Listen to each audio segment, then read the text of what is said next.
కర్నూలు జిల్లా శ్రీ మంత్రాలయ నియోజకవర్గం టీడీపీ ఇన్ఛార్జిగా రాఘవేంద్ర రెడ్డిని అధిష్టానం ప్రకటించడంతో రాఘవేంద్ర సర్కిల్లో టీడీపీ శ్రేణులు సంబరాలు జరుపుకుంటున్నాయి. మంత్రాలయ నియోజకవర్గ ఇన్ఛార్జిగా ఎన్ రాఘవేంద్ర రెడ్డిని అధిష్టానం ప్రకటించిన నేపథ్యంలో టీడీపీ శ్రేణులు రాఘవేంద్ర సర్కిల్లో బాణాసంచా పేల్చి సంబరాలతో స్వీట్స్ పంపిణీ చేసుకున్నారు. ఒకరికొకరు భారీగా తినిపించుకున్నారు. టీడీపీ నాయకులు అశోక్ రెడ్డి మాట్లాడుతూ రాఘవేంద్ర స్వామివారి అనుగ్రహంతో టీడీపీ జాతీయ అధ్యక్షుడు నారా చంద్రబాబు నాయుడు రాఘవేంద్ర రెడ్డిని మంత్రాలయ నియోజకవర్గ ఇన్ఛార్జిగా ప్రకటించినందుకు ప్రత్యేక కృతజ్ఞతలు తెలిపారు. రాఘవేంద్ర రెడ్డి ఆధ్వర్యంలో ఇర్మియా వెంకటేష్, డేవిడ్, శేఖర్, రాజన్న, పేతురు, నరసింహ బిందాస్ గా నియోజకవర్గాన్ని అభివృద్ధి చేస్తామని టీడీపీ పట్టణ ఇన్ఛార్జి బి వరదరాజులు పేర్కొన్నారు.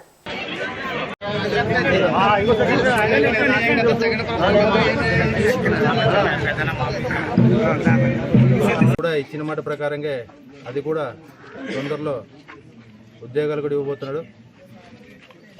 పోలవరానికి నరేంద్ర మోడీ గారి ఆశీస్సులతో ఎన్డీఏ కూటమి ప్రభుత్వం వల్ల 15,000 కోట్ల రూపాయలు కూడా తెచ్చి పోలవరాన్ని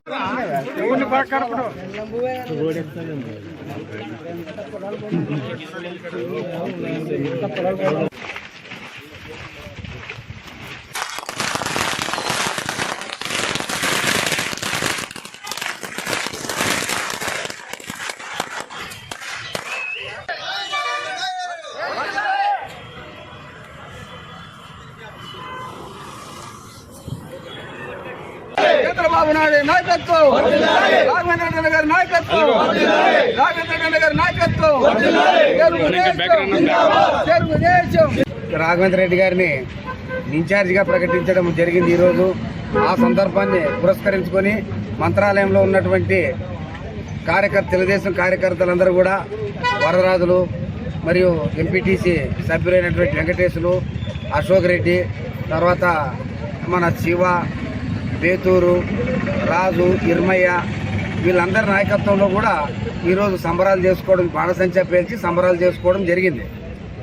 ఈ రాఘవేంద్ర రెడ్డి గారిని ఇన్ఛార్జిగా ప్రకటించడానికి అన్ని రకాల సహాయ సహకారాలు అందించినటువంటి పెద్దలందరికీ, మరీ ముఖ్యంగా లోకేష్ గారికి, మరీ ముఖ్యంగా రాష్ట్ర సీఎం అయినటువంటి చంద్రబాబు నాయుడు గారికి ఈ సందర్భంగా ధన్యవాదాలు, కృతజ్ఞతలు తెలియజేసుకుంటున్నాం. చంద్రబాబు గారి నాయకత్వంలో మన మంత్రాలయ నియోజకవర్గాన్ని అభివృద్ధి పథంలో నడవడానికి మేమందరం కూడా రాఘవేంద్ర రెడ్డి